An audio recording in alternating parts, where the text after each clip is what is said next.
Oh man, one day I'm going to remember to hit the unmute button before I start talking. One day I'm going to do that.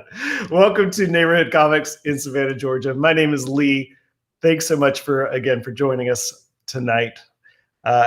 It's really been a pleasure over the last few weeks to speak with so many wonderful people in the comic book community. And if you haven't had a chance yet, you can go back on our Facebook and YouTube archives, check out those conversations with some fantastic people, many of which are local, but some are from all around the world. You know, hey, Zach's from Canada. That counts. We're worldwide, baby. So there's a chance to hear about different creators, how they come to comic books, what they bring to it, you know, from a real personal space, which has been a lot of fun to hear those kind of origin stories from different creators. Really quick, some shop news. This Sunday is Valentine's Day, so don't forget that. But also in the shop, we are open extra hours, an hour early and an hour late. We will be open from 12 to 6 this Saturday, and we will be having one of our dollar days. Now, our dollar days are always super gimmicky. This one is no exception. From 12 to 4, the comics that we'll have out, I think it's like 10,000 books. It's a stupid amount of books. From 12 to 4, those books are $1. From 4 to 5, they're 50 cents. And from 5 to 6, they are $0.25. So I'm telling everybody, come early, get the good stuff, then come back at the end and clear us out. This is a lot of fun. We've got some really cool Silver Age and Bronze Age books, all the way up through stuff that literally came out 2 months ago. So plenty of books to choose from, something for every taste, something for every style. So come see us this Sunday with your Valentine or by yourself. Let comics be your Valentine. I'm not here to tell you what to do. Today, we have a fantastic guest on the old show here, Jarrett Williams. Jarrett is local to us here. We are really just so lucky to have so many fantastic comic book creators here in Savannah. And of course, SCAD's a part of that, but it goes beyond that as well. And people who choose to live here for lots of different reasons. But Jarrett, we've had the chance to have in the shop before. He has such a great energy and is such a good ambassador for comics that I'm really, really, really thrilled to talk to him today.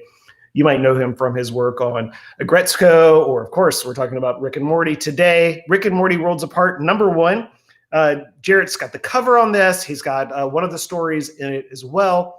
And he also has some other projects coming up that are super excited that we, of course, are going to talk about. So we're going to do the countdown of 3, 2, 1. And we're going to bring Jarrett Williams on screen. What's up, Jarrett? How's it going? How's it going, Lee? Good to talk to you. Yeah, man, of course. Let's pretend we didn't do a pre-show interview. Right? No, it's always so funny because, you know, before we hop on, we do a quick, just kind of mic check, make sure everybody's cameras are working and everything.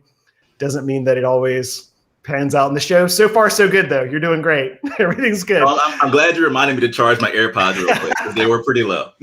But I'm always, I'm also just always checking my my watch to make sure my wife's not telling me that I'm on mute again, but you can hear me, so I'm good. But you hear me too, right? We're great, man. This is technology at its finest. We're really doing it. Look at us. Let us go. But it's always so hard in that little pre-chat not to just jump into it because I'm so excited to see everybody. And it's been, I feel like, forever since I've done more than send somebody a DM on Instagram and actually like talk to somebody. And I've just been so thrilled. And so it's always, I have to just, okay, stop talking. We need to save it for the show because otherwise we will never get there. Yeah. Jarrett, you know, like I said, you are here in Savannah. You're really not that far from the shop, right? Literally a block. Literally a block from the shop. I just walked to the little alley by the shop and I'm there. And Jarrett is always kind that when he has a book come out, he signs up. I love that when you sign your book, you have the little self-portrait right there as well. It's super cute. And you know what's funny? It's something that I do in all of my greeting cards when I send them to family and friends. I always draw the little head, and it's just sort of my thing. Well, I was surprised because I don't think I'd noticed them in our previous work, but it's on the original art as well. And so we have a nice little mirror there. So it's not just special for us. Any place you're going to pick up a Rick and Morty Worlds Apart, #1. You're going to have a signature Jarrett Williams head right down there in the lower right corner.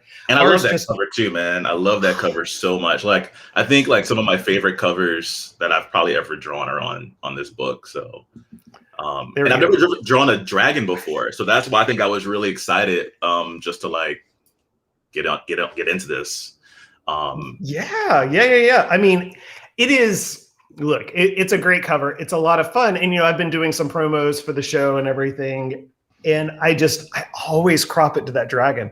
I know that we're here, I get it. Rick and Morty but the dragon is rad. We'll talk about that in a second. Yeah. What I'm really interested about, kind of to kick it off, is kind of your origin story. Where did, as a younger person, where did you first kind of find out about comics? Well, I grew up in New Orleans, and fortunately, I never had the accent, which I used to be really like self-conscious about that, because everybody I would meet would be like, "You don't sound like you're from there." I'm like, "Yeah, born and raised." And growing up, my grandfather, every morning he would start off with the newspaper, and he would just literally stop me at about 8 a.m., especially during the summers, and say, "Okay, it's time to read." And he would just hand me the comic section. And that was it. Like, I was sold. Like, I would cut out the strips and I would glue my favorite ones into composition books before like trades or, collections were a thing. And I would collect Calvin and Hobbes or Peanuts. And my all-time favorite syndicated newspaper strip to this day is still Curtis by Ray Billingsley. He's like this fairly reclusive artist, but he's been working forever. And that strip was like, oh my gosh, like I relate to this character. And of course, looked like me, a black kid, like black family, going to school, hanging out with friends. And I was just all about it. And I would just draw it all the time. And that led to like drawing all those strip characters in my composition book, and then Turtles, and then The Simpsons, because I wasn't supposed to watch The Simpsons. And that just started to snowball. And Curtis, that's great. Yeah, that's a strip that I have not thought about in forever, but you're right. Especially at the time, that would have been what, the late 80s, probably. Yeah. Curtis was in had pretty wide syndication at that point. And I mean, you had like Franklin kind of being in the background of the Peanut strips, like 3 times a year. And now, but yeah, Curtis having his own strip, I haven't considered, but yeah, that was a really big deal, and kind of still is. Yeah. And it felt like a sitcom. Like, at that time I was also like, consuming all of those sitcoms, like in like Nick at Night type sitcoms, like The Witch and Mary Tyler Moore. And I'm kind of showing my age a bit, but like Curtis felt like a television sitcom in comic form to me. I get that. And no, you were watching them on Nick at Night. It's not like you were watching original broadcast Bewitched. Yeah, true. I don't think anybody's going to accuse you of being a 70-year-old. Okay, so you're good. Don't worry about that. There was something about that. Being a kid at a time when, #1, people you knew actually got a physical newspaper, right? So you had that Sunday section, or, even the weekdays had a half page at least of black and white strips. And then the having access to, having access, because you have access to everything now, but the idea of you just sat down in front of the TV and whatever was on is what you watched. So it was syndication stuff. And so it was, if you were coming home from school, like I was watching like 1940s, like Lone Ranger serials. And then I was watching Batman 66. And then I was watching, but like Bewitched and Hogan's Heroes. Like, I have no reason to know any of this stuff, but it was on TV, and it gave you this really wide and deep pop culture knowledge. And maybe like you could talk to your parents about Happy Days because they had watched it. Yeah, my mom loved she loved Happy Days. She was big in musicals, so she loved Grease. Her favorite musical of all time was Bye Bye Birdie. And so like growing up, anything that, of course, you're right. Like, she was into that stuff and she grew up with it, so she couldn't wait to share it with me. And I was just like, okay, Yeah, there's something about like everything being at your fingertips that is great and horrible. It's so hard to like discover new music or to find that cult indie thing because there's so much noise. And so in a way, being limited was really a gift when it came to kind of having stuff filter out too, because it wasn't like the really bad shows that got rebroadcast on Nick at Night. It was like the class, the ones that were good or people recognized as having some kind of merit. So they kind of bubbled up, so we didn't have to watch all that kind of other filler stuff. So I love that it was the strip that kind of turned you on to the idea of like sequential storytelling, having these different blocks that go together that are usually pretty regimented in a newspaper strip, like usually the panels are about the same size, kind of artists have a rhythm and they use the same thing because it's about telling time in a way, and it's about pacing. And I feel like, especially to get a strip syndicated, there's so many like beats you have to hit. But for you coming in that way, were you also like, we've talked about just regular sitcoms, but what kind of like, were you watching cartoons at that point too? Oh yeah, everything. And it's interesting because in my mind, like I thought they were all one and the same. Like I thought comics and cartoons were the same thing. And so like, yeah, Turtles, Mario, Tiny Toons, the whole totally forgot about that Mario cartoon. Yeah, like all of them. I was just all about it. And then and it's interesting, like I remember like also being really obsessed with theme songs. Like even to this day, my mom bought me this collection of like top 100 TV theme songs. And I used to just play that in my bedroom while like playing with toys and stuff like that. Just hearing, and it's kind of weird now that I think about it, but like it just gave me this whole appreciation for how much went into those shows to like format them and make them digestible for audiences, right? And like even watching reruns, and also kind of linking it back to what we were saying about newspaper strips, you kind of start to see what gags were working or like why certain running gags were popular and what clicked with people. I remember like certain gags that would just really click with my friends, whether that be like for example, like I don't know, turtles and pizza, and as a kid, yeah, it made sense. Like pizza parties were everything. Like I associated pizza with good vibes. So here we have these characters that are obsessed with it. I'm obsessed with them, I relate to them. And my favorite turtle, by the way, is Raphael. Ooh, okay. I'm a Donatello guy, but I am also not going to go to the grave on that. So that's all right. Like I'm not going to. A little bit by nature. So I've always related to Raphael. Donatello does computers. I'm good. Or does machines. So the theme song thing, I've actually been thinking a lot about that recently. I've got a daughter, she's 14, and she's really into musical theater. And not to brag, but I did play Conrad Birdie my senior year in high school. I'm not going to bust out. I got a lot of living to do. I'm going to leave that. I'll leave that for somebody else. But there's the theme songs, like especially of sitcoms, that kind of tried to tell you the story, and there would be like a hodgepodge, like a collage of like the kids growing up, like you ever saw them like when they were babies or anything. But it was it was the weirdest genre trope, and I think I've been thinking about this because of WandaVision, honestly. Right? It is. So we're not going to get into one. This is not a WandaVision podcast. There are plenty of those to go listen to, but. Yeah, I feel like that's such a smart kind of, and it's just reminded me, as it's I'm sure supposed to do, of all of these great older shows that I remember watching. And the most recent one was the 80s, and it was like Family Ties and Growing Pains, and I was like, oh my gosh, back before our pal Kirk Cameron went off the deep end. Hey, Andre jumped in, and Andre has a vote for Mikey, so I guess we have a Michelangelo fan. Knowing Andre, that actually makes a lot of sense. It makes a lot of sense. Oh, Andre. Have you picked up the Last Ronin, the new TMNT miniseries? I have not. All right, what's going on now? And the premise is it's kind of like a Dark Knight Returns type turtle story. Okay. So future, things aren't going well.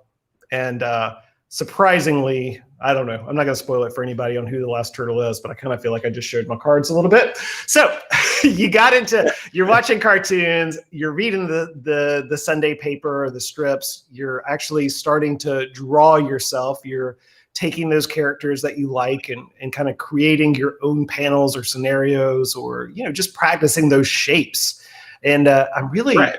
not surprised that those kind of syndicated strips were an influence, because more than anything, I mean, art is, I always kind of break it down to like art's its shapes, right? Like ultimately we're drawing a head as a circle. Yes, it's longer and there's this, but I always try to break it down like that way in my head when I think about this. Good. And to me, that's the simplest way to do it. Like, yeah. And there's something really wonderful about the simple storytelling in those strips. You know, it's not like a splash page in a comic. Right. It's not they're not putting a million background characters into every scene. I've seen some of your panels. We'll get to that in a second. Yeah. But it's all about efficiency. And I'm sure a big part of that is you've got to do one every week or more than that for a whole year. You know, that's a lot of work, don't get me wrong. But there's also something about that your audience, like reaching, like this needs to be funny for Joan in accounting. It needs to be funny for like an 8-year-old who picked up the paper. It needs to just like be a brief respite between hard news stories and the weather. And it's interesting, like, you're right. They were simple but sophisticated. And I know, like, for example, like there are certain elements that I can see in my work that I can direct right to certain newspaper type of motif. So like, there was this comic, Kathy, who was, you know. Oh, Kathy, man. She's a mess, Kathy. And every now and then, I don't know how often, but there would be these gags where it would just be items of clothing she bought and it would be captioned like price tags. And I'm like, oh my gosh, I do that in my comics all the time, where I'm just like drawing these crazy shots and like adding captions everywhere, you know, breaking things down. I know, like, another one, Family Circus, you know, just showing the paper trail of the path that the kids were taking through like environments. And I love drawing environments. And so I do that. I have shots where it's just a huge environment with like a character walking through it. And I'm like, I can literally see the link between the stuff I was consuming at age 6 and the stuff I'm drawing now at age 36. And it's like, it's weird, but it's cool. And then I went to an art-based, I went to an elementary school and then an art-based junior high. Or oh wow, it was like I went to like a day school, and then for the second half of the day, I went to an art-based school. If that makes more sense. So I was always really cool, and that was in New Orleans as well. Mm-hmm. Awesome. And it was like more traditional. So like comics were forbidden. Like my teachers hated them, and they would kind of, you know, for the most part, direct us more towards drawing from life, which I'm grateful for now. But sometimes their way of going about it was like, okay, I mean, I'm going to do this. I'm just going to have 2 sketches. I'm going to have my sketchbook. Then I'm going to have the sketchbook that I have to turn into you for grading purposes. And even that I'm kind of grateful for. It taught you to do it for yourself and not for the grade, right? I mean, or like at least reinforce that. And I live by that to this day. Like, especially with social media, there's a lot I do just for myself. And then a lot that I feel like we all share so much to where I think it's okay to have something that is just for you. And I feel very strongly that I wish more artists put more time into just cultivating, you know, our art and talent, sometimes just for ourselves, like we started off doing, you know? Yeah, that's really an interesting way of looking at that. As someone who, I mean, my personal background is fine art, and I've always you know, kind of struggled with keeping a sketchbook, with keeping a journal, with doing any of those kinds of things.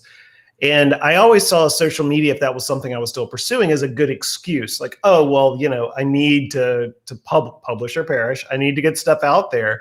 But you're so right. I mean, if you keep that as your only sketchbook or your only kind of exercising those muscles, it is performing for an audience in a way, much more so than yeah, like having a personal book. If you want to do a realistic still life, but that may not be what you want to put on social media because you're marketing yourself or you're presenting a different side of your skills. And it's weird. Like about 3 or 4 years ago, I found myself, not to like diss social media, I do feel like it's a huge tool, right? Like we all utilize it in different ways. But I found that I had a stack of pages that were all unfinished, of panels that were co-signed on social media and made for great like social media posts, but didn't really yield like or become a final book in the time it should have, or didn't ever see the light of day. And I'm like, no, I got to break this habit where like you said, I felt like I was performing versus actually Like I like to be able to like wake up after a couple of months and see that, okay, this is a book that I put time and energy into and it's done. And now I can talk about it. Now I can share it. Versus the other way around where I have an idea, I share it online, and then it just kind of fades sometimes into the ether, you know? So I think people can tell too, you know, especially once they followed somebody for a little bit, you know, maybe you come on to an artist because of a book you picked up or, you know, something that went viral or, you know, a friend shared something.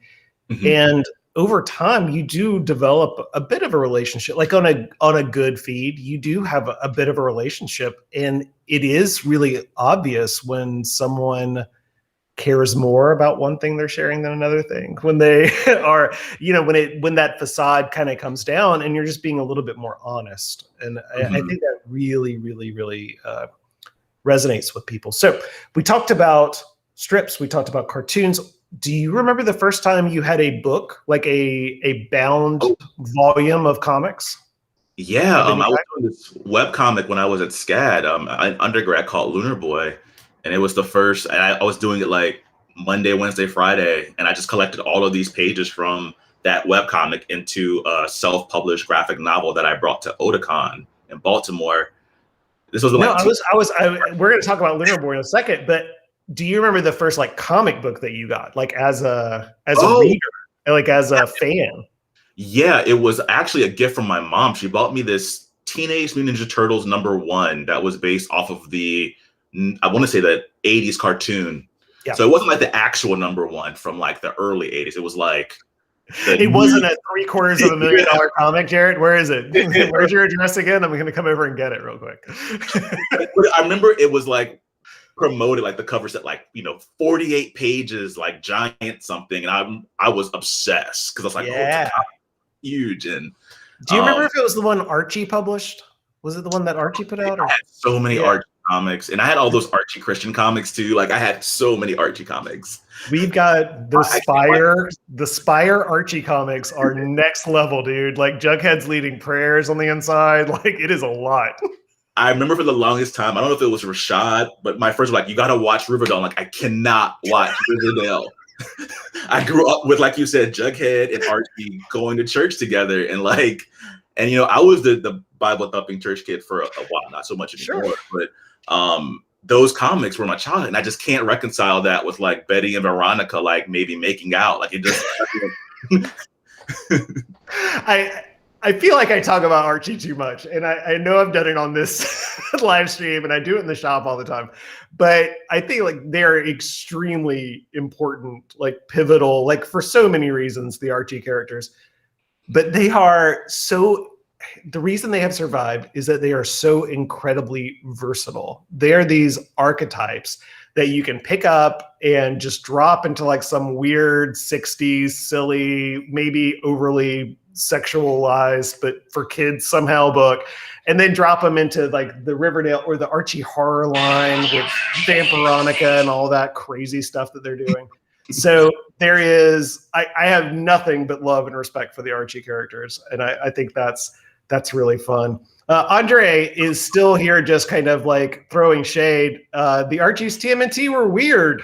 Thanks, Andre.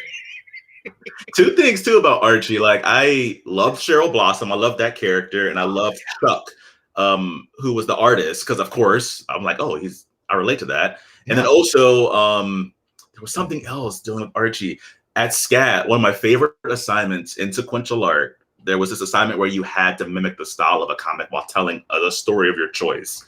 And I forget what, I think I told like a first date story I went on, but I told it in the style of Archie. Oh my gosh. It was one of my favorite assignments. And it was one of those things where I remember staying up and pulling all notches. I'm like, no, this has to be 8 pages. It can't just be like, I think the assignment called for like 3 or 4, but I'm like, no, I have this 8-page story and I have to do it. And I remember staying up like for days to get this comic done and to nail that style. And it was so much fun to do. It's just a clean, classic art style too. Do you still have it? I do. Awesome. the Dan DeCarlo. I mean, there's so many great artists that kind of came through that, almost like a factory. All those early comics are kind of like a factory. So many uncredited too. So many that we'll never know who created this. Or ghost artists in the case of, Sheldon Moldoff and so many people that, were getting paid by Bob Kane and whoever else. Hey, I'll give you I'll shave a few bucks off the top if you do all of my work and let me sign my name to it. Oh God. What happened? There's a huge ghost artists current on the underground of comics, but so many artists that I know are doing ghost art or ghost scripting for people. We got people who work right here who have done uncredited work for pretty major books, and I get it. Look, as long as it works out in the end, it's all good. But especially I hope it works out for the people that are ghosting and putting so much into it too. I'm like, hey, hopefully that leads to you becoming a name or you getting more work as well. Yeah, exactly. Instead of getting another ghost opportunity, just getting the leg up and being like, hey, I can't do this, but this is the person that I think can do the job. I mean, that's ultimately what you want. But at what point, and maybe it was early on, because you were talking about creator names already, but at what part of your kind of growing as a person, as an artist, did you realize, oh, it's somebody's job to draw comics? These don't just magically appear. They don't just show up. Somebody gets to go to work every day and make comic books. Do you remember when that kind of clicked? It was later for me, because I remember when I got to SCAD, I was playing around with the idea of animation because I knew, again, I wanted to draw cartoons. And it was actually a professor in one of my foundation classes steered me toward sequential art. And it was Intro to Sequential Art with John Lowe, where I was like, oh, wait, this is what I should be doing, And he was at the time doing Archie comics. He was doing, I think, some Marvel stuff too. And he was so busy to where he was actually having certain students work on inks and paying them for it as well to help him get hit certain deadlines and stuff. Speaking of ghost artists. Yeah. Speaking of which, yeah. And but that's when I was like, oh, okay. So I'm learning how this whole operation works from who's writing, someone's penciling, someone's inking. Now a lot of those roles have merged. I mean, so many of us juggle multiple roles within, the pipeline now, but that's when I was like, oh, okay, I see how this works. And then you start learning the rates that each position offers, whether it be on the coloring side or on the lettering side. And yeah, it took some time, but by I would say maybe 23, 24. And that's when I was starting to go to conventions and doing Artist Alley and lots of mini comics and lots of self-publishing, where I was like, oh, okay, this is how the industry works. And interestingly enough, a lot of people that I was in the alley or seeing in the alley, that we're all doing stuff now, So I'm a big fan of Artist Alley and people, especially while they're able to, hopefully even after COVID and whatnot, getting back to that, because it helped me out a lot. Just traveling around the country, meeting different artists in different regions and seeing different styles in different areas. And it really just helped me, I think, become a lot more savvy. And then so you're at SCAD, and you came to SCAD originally. You were thinking animation, or at least once you got there, you were kind of putting those things together. And you had obviously different professors as you kind of progressed through sequential that brought their own styles or had their own things they wanted to emphasize. SCAD also has a really interesting, kind of the self-publishing / zine / mini comics, expo, as well as hosting editors day for big publishers and all that kind of stuff. And everything, everything in between. So Lunar Boy, was that kind of your first, you said you published it online first. So tell me about how that developed. And, you were coming about in an age, obviously, where the internet was accessible and a big tool and an easier tool for people to kind of get a hold of. So tell me about that process of developing Lunar Boy and then putting it online and how that kind of rolled for you. Yeah, it started off as a class assignment, and it was just a little character I created with a little crescent on his forehead that would go on these sort of video game inspired adventures. And it was an assignment that I created him for this assignment. Then I started realizing, okay, I like drawing this character and it's showing up all over my sketchbooks. I should try to do a longer story.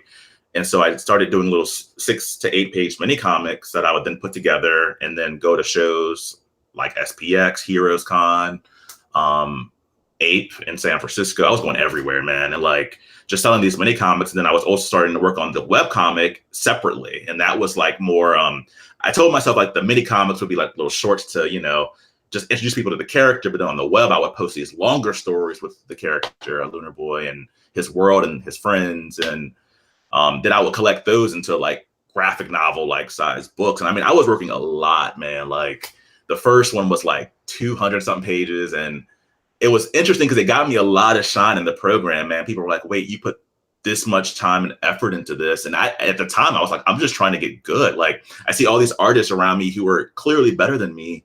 And I feel like if I am going to even like get close, I have to like carve out more time. And like, I was serious, man. Like my second year at SCAD, I got rid of my PlayStation. I left all of my stuff at home because I was like, okay, I suck. I mean, in fact, even a couple of my professors were like, recommending extra like help sessions for me. Like I was going to all the model sessions on the weekends to get better with anatomy, and just drawing from life because my anatomy sucked early on. And then when I got my first, tying it back to Lunar Boy, when I was working on that, I noticed I was getting better. Like I felt more confident inking. I felt more confident, like learning to become to feel more confident in my writing and structuring a story. And even though it wasn't perfect, it still made me feel more confident. And so that way I was going to conventions, and as I'm, in the same room as people who were literally doing work with like Marvel, Image, all these companies that I respected so much, I could at least say I had something. And then those minicomps started getting around, and helped me out a lot. Well, it sounds like you're like, it just sounds like you are a true believer in the idea of two things. Like one, the hustle, like doing the work, putting the time in, showing up, not just letting things take on a life, but actually like being the face, handing the thing off, doing the work. So really just that, and kind of, I always call it fake it till you make it. And that's not always the best kind of way to do it, but it really is. If you put yourself in the headspace of someone who deserves to be there and is doing something that's valid and worthwhile, then it catches up to you if you kind of get out in front of it. I mean, does that resonate at all? For sure, man. I completely agree. And like, I had a huge fear of this not working out. I'm like, I'm at art school. I'm working at Banana Republic 40 hours a week in an art school. So like the worst case scenario for me was not getting a job and then having to move back home and justify why I went to art school versus staying in state where I would have at least, saved a lot more money. So I had all this pressure that I was putting on myself to, make it work. And I'm like, and for me, it's like, it's not working until I have a job. Like it just, up until I can at least, at this time, I'm seeing certain classmates get gigs. I'm like, okay, so that person's got something that, a publisher wants to work with, and I clearly don't have that. So I have to get better. And it meant just drawing a lot more, sacrificing a lot. And when I say sacrifice, it meant like, I mentioned the video game thing, but it also meant saying no to a lot of social things that I really wanted to do. But I was like, well, I also really want to like get better, and definitely was a workaholic, but also because I had the pressure of like, I'm working my way through school. I got an apartment off campus because I wanted like freedom. And so I also set myself up there like, okay, now you have bills. Yeah, no, absolutely. Yeah. And you did undergrad and you did grad school as well, right? Like you continue that on. What do you consider to be your first professional work? This was it. Like, I wanted to show you this guy. I did like a 5-page story in here. It was so nerve-wracking because like, Oni, he was an editor-in-chief at the time. He was reading my webcomic and like hit me up. He's like, hey, like, do you know this show? Would you be interested in doing a comic for it? And I said, yes. Did you know the show, or was this another fake it? Well, I will admit, Rick and Morty was a fake it for me. It's okay. Like I got this was like years ago. I got hit up about that, and I was like, yeah, I love Rick and Morty, and I had to bend over to watch it on the weekend and like get familiar. But like, no, with Yo Gabba Gabba, I was definitely familiar because they had hip hop artists on there, and I was like, yo, this is cool. It's like a nice bridge between children's programming and hip hop. And Nickelodeon's actually been pretty good about that, from like shows like Cousin Skeeter, Tiana, My Brother and Me. They all had like those going back to theme songs, intros featuring hip hop artists, or R&B acts of like the day. Like I think Total did the Total or 702. I think it was 702. The group 702 did the intro to like Cousin Skeeter. It's like, so Yo Gabba Gabba definitely appealed to me. I mean, they had Biz Markie in every episode. Yes. If you could just think of something more kind of like, all right, how's a kid going to get into this? And he was so great. And, you know, the Roots were on, and they had just so many like cultural touchstones be a part of Yo Gabba Gabba. My kiddo was of key Yo Gabba Gabba age, and she did not really care for Sesame Street, which was my jam growing up. And so I was so thankful for Yo Gabba Gabba because it was close enough that to what I liked, and she loved it. We saw the live stage show. She got to like high five Tootie. I mean, like life goals at 4. You know what I mean? Right. So I have a lot of love for DJ Lance Rock and Broby, and the kid robot toys, which were like a stupid amount of money. We bought all those for a child. Honestly, man, that was my like intro to comics too, because you know, I mentioned James was my editor, and he didn't like skip on like editing. Like it was like, yo, you really got to work on your character consistency, because between panels, like it's getting weird. And I'm like, I remember how crushed I was at the time, but then you like suck it up and you fix it, because I didn't realize he was sending everything I was sending him onward up to Nick for notes and then back down. Right. So, yeah. Because I mean, for a first gig, and I feel like for a lot of the people who come out of SCAD, or that, you know, I'm kind of aware of, licensed work really is kind of a first step. And that means working on model and being consistent in a way that a larger brand or franchise feels represents one of their key properties, which is pretty tough for a first gig out of the gate. Yeah, I mean, and I still get it now. Like I did a Gretzko a few months ago, and Sanrio was like, man, they were like on me, because like there were certain characters that I was using from like the Gretzko shorts that couldn't be in the comic, and I didn't understand why, and so I had to like go back after things were approved and make, you know, other changes. But at the same time, you're like, yo, this is Sanrio. Like, you grow up with Hello Kitty and Karopi the Frog and like all these iconic characters, and so I knew I wanted to like work on it. So you just pick it up and you deal. And the same with Rick and Morty too. Like if I tend to have this thing even with Rick and Morty. I'll show you. Like I tend to draw Rick's hair like Saiyan style. Yeah, no, that's total Dragon Ball. And it's something I naturally do. And then I think I've seen every episode. His hair is not that long, but for some reation, my inclination is to do that. And then I have to go back and change it, you know? So you just showed me a physical piece. I feel like I've watched that you're doing physical work for this book. You're not working digitally? Only for like cleanups. Like, you know, I do everything traditionally, but then I notice like whenever I use my brush or my micron, I might like make some weird dots or some, you know, unintended effect I'll Photoshop out. But yeah, I do everything by hand still. Wow, that's awesome. I feel like it's just something that, you know, of course the tools exist, and maybe some people can work faster digitally or have different kind of, you know, not cheats, but, you know, ways to make their workflow more efficient. But gosh, I love the fact that you're working traditional. I mean, you know, number one, it just ties into the whole lineage of comics making. But also, and I don't know what you do with your originals, but I mean, for a lot of artists, that's a nice secondary source of income.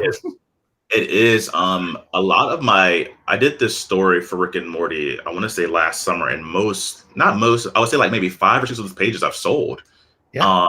And yeah, it's like a check on top of a check. And then I also know I'm giving to somebody who's truly a fan, you 100%. Know? And that's kind of an added gift of working with an established property, you know, whether it's a Marvel character or, you know, a show from television or whatever else. You automatically have a fan base. You're not having to create one out of thin air. I mean, there's a good side to that and a bad side to that. And as someone who is developing their own, you know, characters, their own stories, What are you doing right now that's kind of on your creator own side? You've got some pretty big stuff in the work.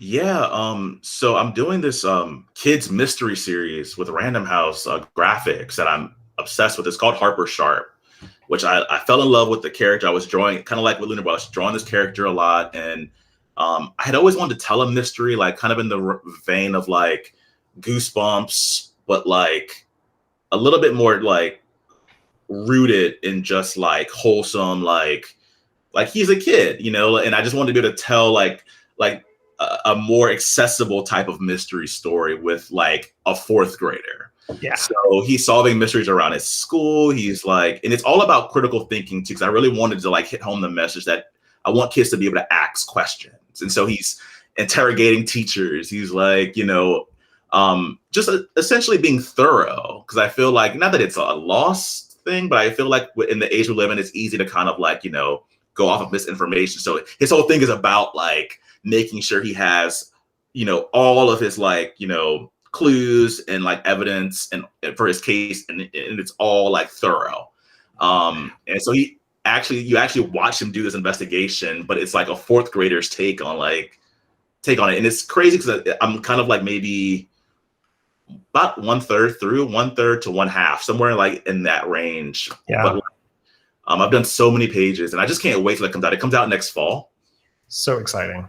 And by the time it comes out, I should be done with the second. So then like that ball will start rolling, you know.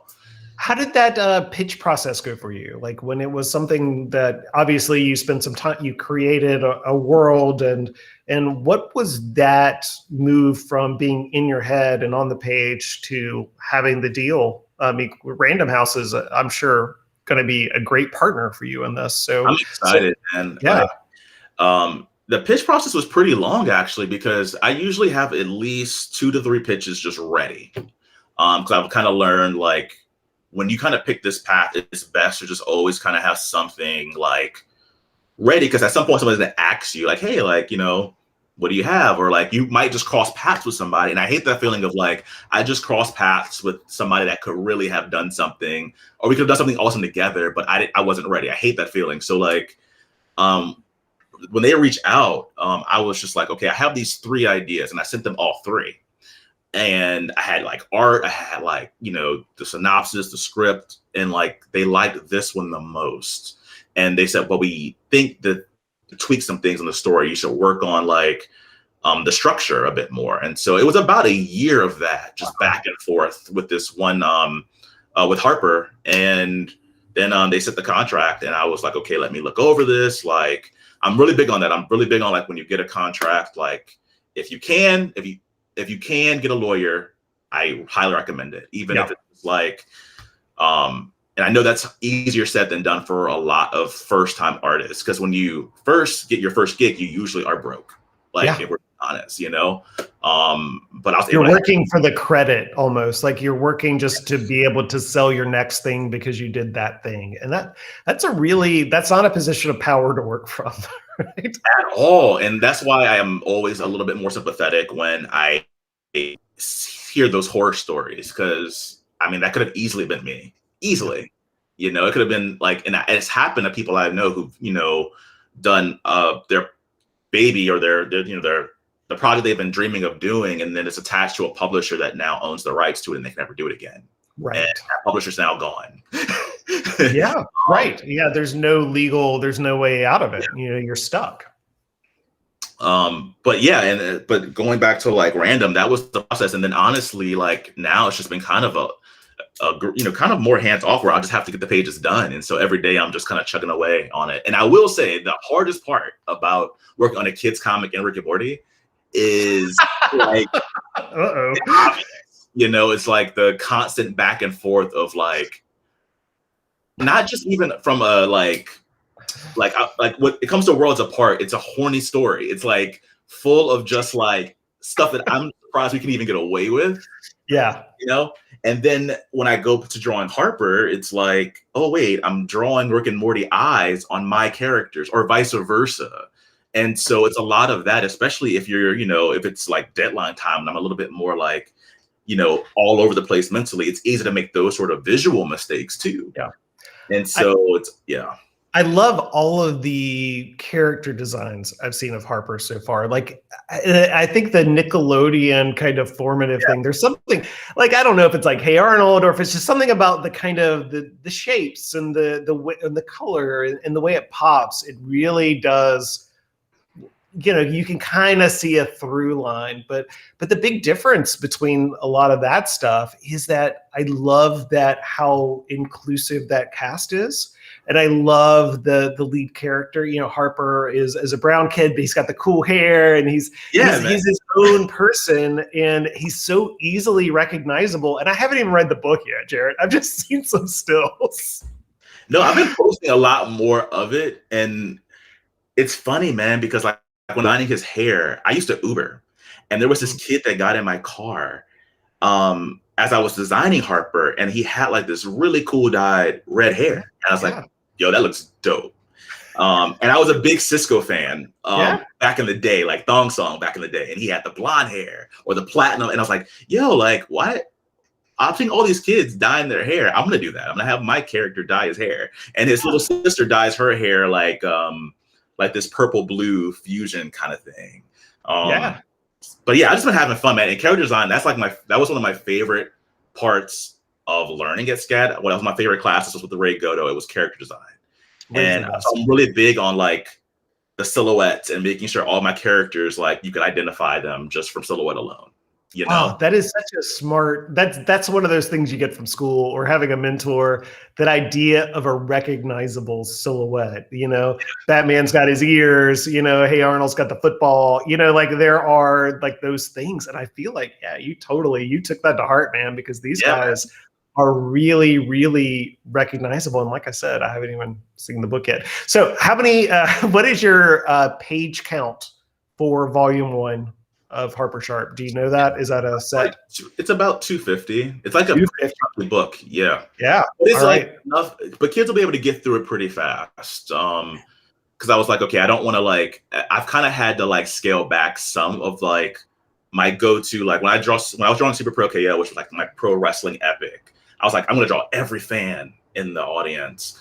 With Harper, it's easy because, you see he has a certain number of classmates, and you see a lot of, I kind of sprinkle them all throughout the background of certain shots.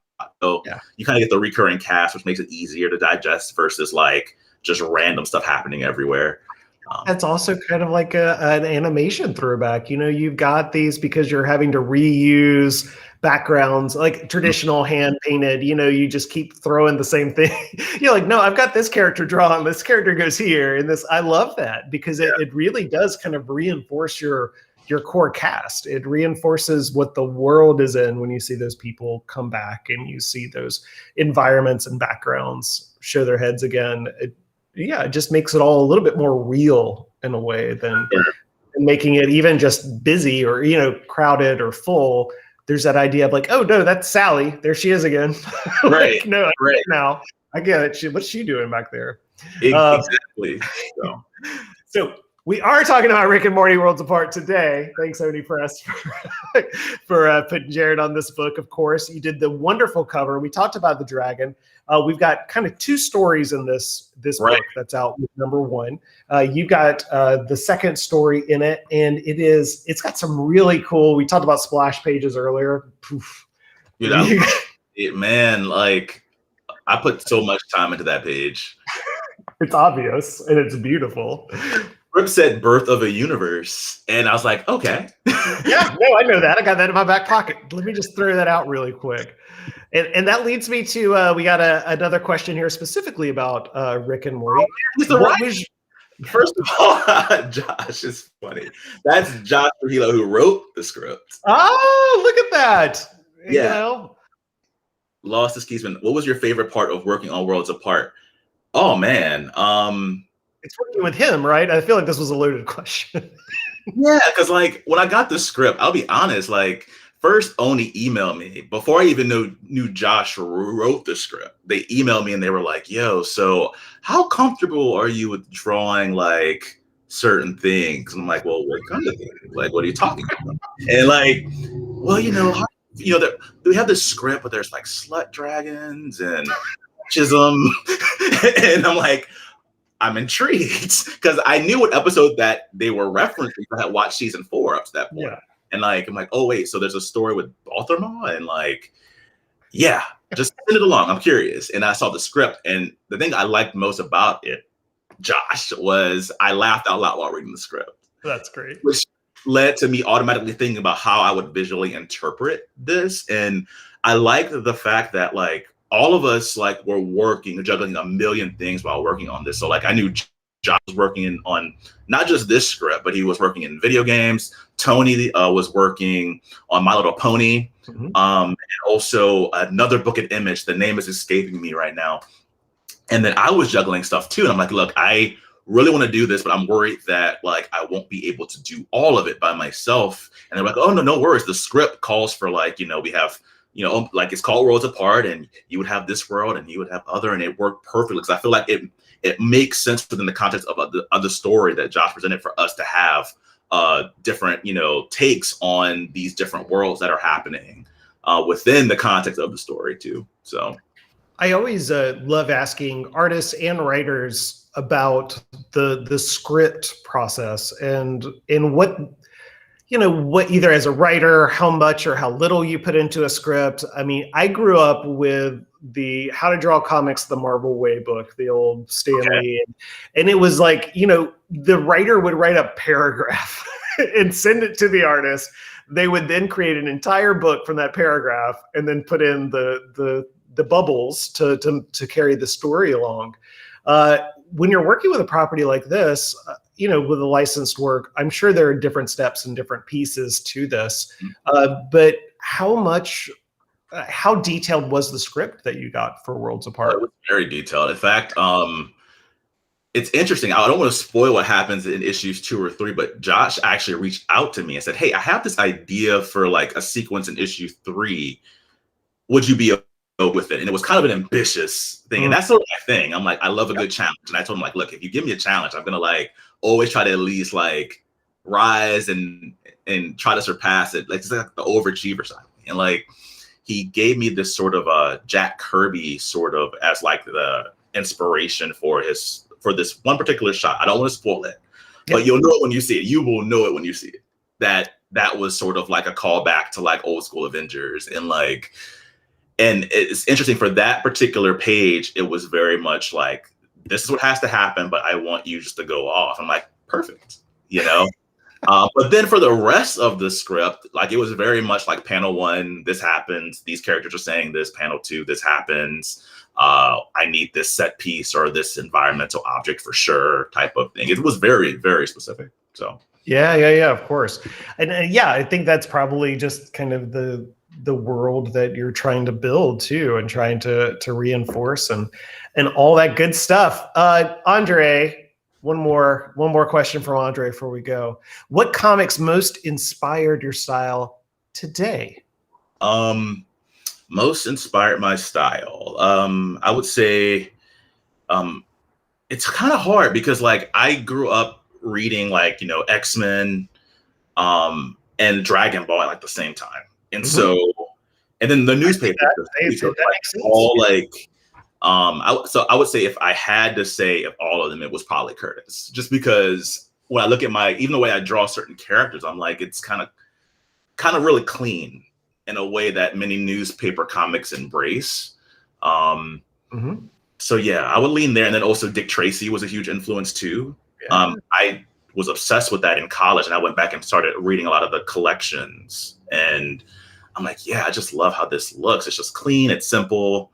But then also Where's Waldo? I love like children's books too. One of my favorite children's book authors is Tommy DePola, who does like a lot of stories based around just like fairy tales and whatnot. But like Where's Waldo and those sort of books where you could like in 20 pages, I could stare at this one shot for hours. I have seen some of your inking videos. Like, if you guys are interested in process, following Jarrett on Instagram and Twitter, you get to see. I'm not sharing enough, but no. I think it's especially like the Instagram lives you'll put on, or in your stories, and some of these scenes that you're doing for Oni, for Rick and Morty, they are really intricate scenes, and it's really cool to to kind of see you in real time, how much physical labor goes into this. And it's obvious with the care and the skill and everything else that you're bringing to it. But it's a really great insight for people who, like there's so many artists who want to put up this veil and say like, oh, whatever happened, whatever happens in my studio happens in my studio. But it's so encouraging and inspiring for people to see people actually do the work and be like, he's got on some cool music. He's over his board. Too is like I put on a good album or some songs from like back in the day that I jammed to or whatever, and then I just go off, man. And that's the thing. I want to show that it's fun for me too.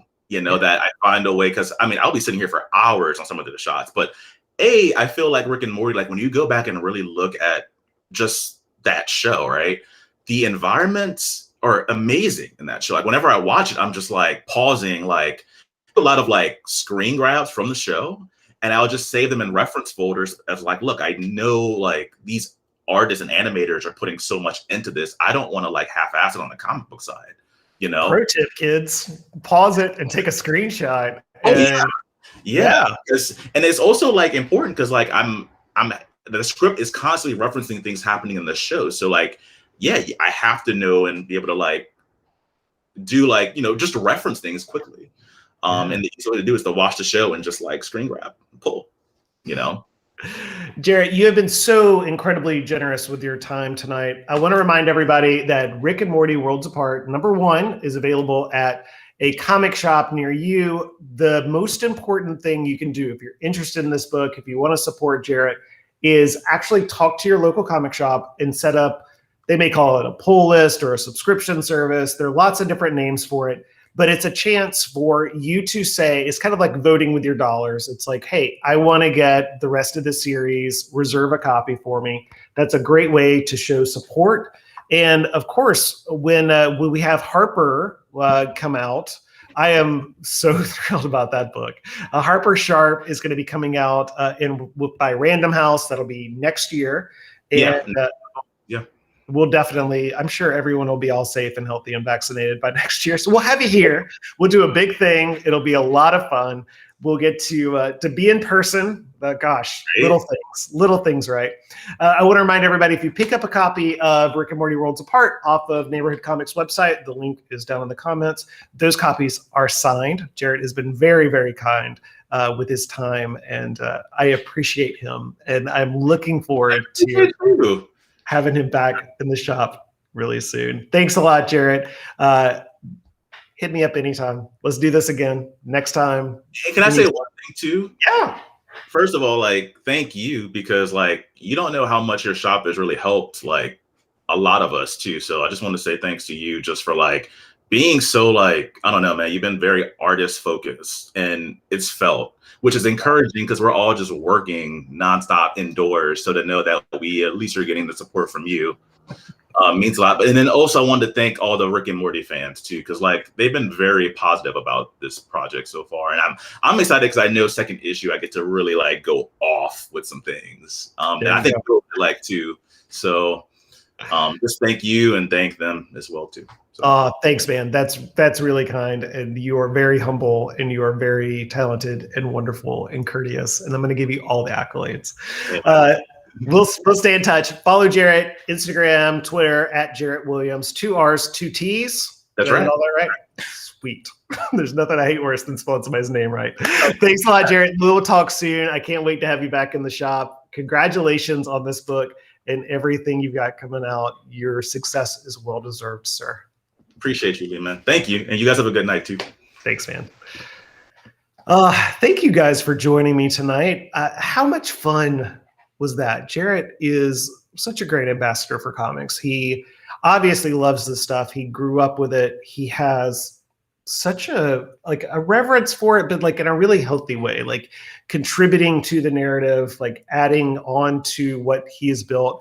I'm totally going to see what kind of Curtis Omnibus is available right now, because I need to revisit that. That was such a good strip, and being available. I'm so grateful to him for reminding me of that.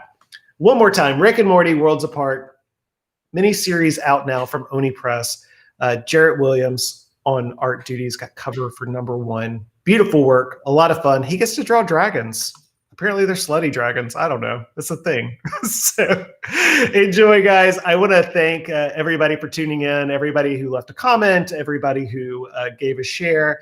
And I want to remind everybody, take care of each other, have fun, but be safe. And hopefully we'll see you back in the comic book shop real soon. Take care, everybody.